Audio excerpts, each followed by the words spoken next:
Patna NEET student की rape और murder के बाद इस तरह के तमाम सारी खबरों पर से परत उठना शुरू हो गया है।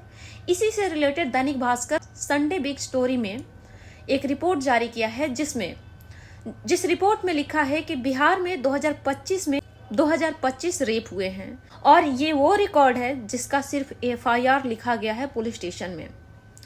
तमाम सारी ऐसी खबरें होती हैं बिहार के अंदर में या फिर स्मॉल टाउन के अंदर में या विलेज एरिया में जिसकी खबरें पुलिस तक पहुंच नहीं पाती, या पुलिस तक पहुंचती भी है तो पुलिस रिपोर्ट तक नहीं लिखती है और सोसाइटी के लोग उसको सपोर्ट नहीं करते हैं। इसके वजह से वो खबरें दबके रह जाती हैं। दैनिक भास्कर ने 2000 रेप केस के साथ एक 10 साल की बच्ची के केस का जिक्र किया था। वहां पे जो बच्ची छपरा जिले की थी और वो 10 साल की थी, वो मॉर्निंग टाइम में स्कूल पढ़ने जा रही थी। उसी बीच वहां पर 5 लोगों ने घेर लिया और किसी ने हाथ पकड़ा, किसी ने पैर पकड़ा, बारी बारी करके उस बच्ची का गैंग रेप की। बच्ची की वहीं डेथ हो गई। बच्ची के परिवार वाले कभी पुलिस स्टेशन, कभी महिला पुलिस स्टेशन, कभी SP, कभी ASP, कभी DSP के पास में दौड़ती रही, लेकिन उस 5 लोगों ने पॉक्सो एक्ट, रेप और डेथ केस होना चाहिए, वो लोग सिर्फ जेल में बंद हैं। उन लोगों के ऊपर कोई बड़ी कार्रवाई नहीं हुई।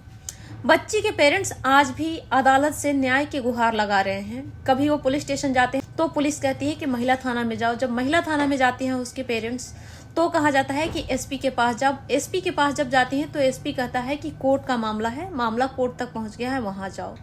साथ ही लड़की के परिवार वालों का कहना है कि समाज के लोग हमें जीने नहीं देते हैं। इस लड़की का रेप हुआ था, उसकी एक और बहनें भी हैं जो बड़ी हो चुकी हैं, उसकी शादी नहीं होती है क्योंकि वहाँ के समाज के लोग जीने नहीं देते हैं। जब भी उस लड़की के घर रिश्ता आता है तो समाज के लोग उसे इस बात को कह करके भड़का देते हैं और उसके वजह से लड़का वाला छोड़ देता है, रिश्ता करने से इनकार कर देता है।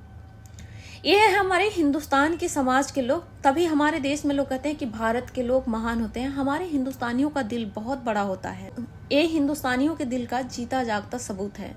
जिस बच्ची के साथ में रेप हुआ, जिस बच्ची ने कितने कष्ट सही, उसके बाद में उसकी डेथ हो गई, उसके परिवार के साथ खड़ा होने के बजाय लोग उसके दुख का भी मजाक बनाते हैं, उसके परिवार का भी मजाक बना रहे हैं। और जब उसके घर में जब उसकी बहन के रिश्ता तय हो रहा है तो वहां शादी तक नहीं होने दे रहे हैं। इसी समाज के लिए, इसी समाज के लोग क्या कहेंगे, इसके लिए एक लड़की और न जाने कितने लोग अपनी जिंदगी की कितनी खुशियों को कुर्बानी देते हैं सिर्फ इसलिए कि समाज क्या कहेगा। इस समाज के लिए जहाँ पे हमारे दुखों का भी मजाक उड़ाया जाता है।